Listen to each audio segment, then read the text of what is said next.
बरसाती मौत से बहुत बुरी, छाती दिन राती जलाती है।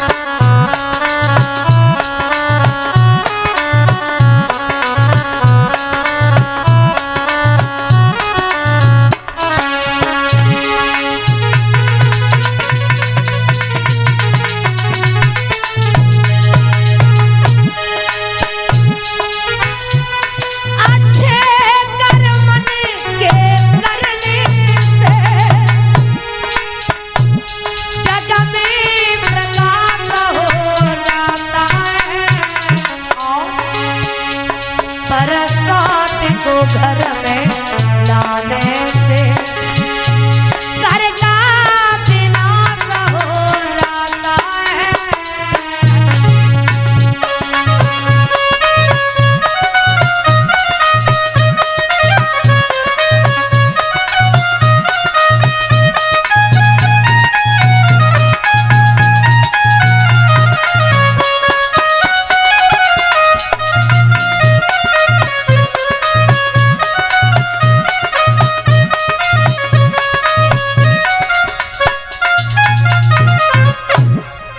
कहा कि रानी तुम हमारा दूसरा विवाह न करवाओ। कहा कि महाराज एक सुख के लिए मैं हजारों दुख सहने के लिए तैयार हूं, आपको दूसरा विवाह करना ही पड़ेगा। अरे हमारी छोटी बहन घर पे आएगी, मैं कभी भी उससे झगड़ा नहीं करूंगी, बहन बहन बनकर के इस आंगन में आराम से रहूंगी। अगर वो हमारे साथ रहना चाहे तो रह सकती है, अगर नहीं रहना चाहे तो अलग भी रह सकती है। महाराज आपको केवल एक ही डर है, लेकिन आप उस डर से निश्चिंत रहिए, लेकिन आप अपना दूसरा विवाह कर लीजिए। रानी सुनीति को महाराज उत्तानपाद ने पूरी रात समझाया, लेकिन रानी सुनीति ने एक बात नहीं मानी, तो महाराज उत्तानपाद को दूसरा विवाह करना ही पड़ा। पहली रानी सुनीति सुमाने अच्छे नीति माने विचारों वाली, अच्छे विचारों वाली, सभी की आज्ञा का पालन करने वाली सुनीति, और दूसरा विवाह इन्होंने सुरछी के साथ में किया है। सुमाने अपनी रुचि माने इच्छा से, अपनी इच्छा से कार्य करने वाली, किसी की बात को न मानने वाली सुरुचि की डोली जब दरवाजे पर आई है,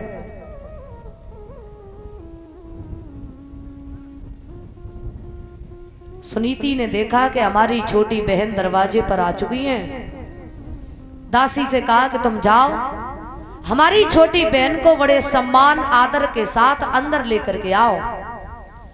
दासी जब पहुंची हैं, कहा कि रानी अब क्या इस डोली में ही बैठी रहोगी, चलो आपको बड़ी रानी सुनीति ने बुलवाया है। कहा कि ये बड़ी रानी कौन है? बोले तुम्हें नहीं मालूम, महाराज की जो पहले वाली पत्नी है ना, उन्होंने आपको बुलवाया है। बोले तो इसका मतलब सीधी सीधी एक बात कहना, किस घर में सोते हैं, और ऐसे घर में मैं कदापि नहीं जाऊंगी जिस घर में सोते हैं। महाराज को बुला के ला। महाराज उत्तानपाद को बुलाया। कहा कि महाराज जब आपके घर में एक रानी पहले से मौजूद थी तो क्या मतलब था विवाह करने का, कि जब एक तुम्हारे रानी थी तो हमें व्यर्थ में लाए हो, अब भोग करन को काफी थी हमें भाड़ झोंक वे लाए हो। कहा जब एक रानी आपके घर में पहले से मौजूद थी तो क्या मतलब था विवाह करने का, इसी वक्त आप हमारी डोली को यहां से वापस भिजवा दीजिए। हमें इन महलों में नहीं रहना है। और तानपाद कहने लगे कोई बात नहीं, 2-4 महीने साथ रह करके देख लो, उसके बाद तुम अलग हो जाना। काक महाराज आप 2-4 महीने की बात कर रहे हो? अरे हम तो तुम्हारा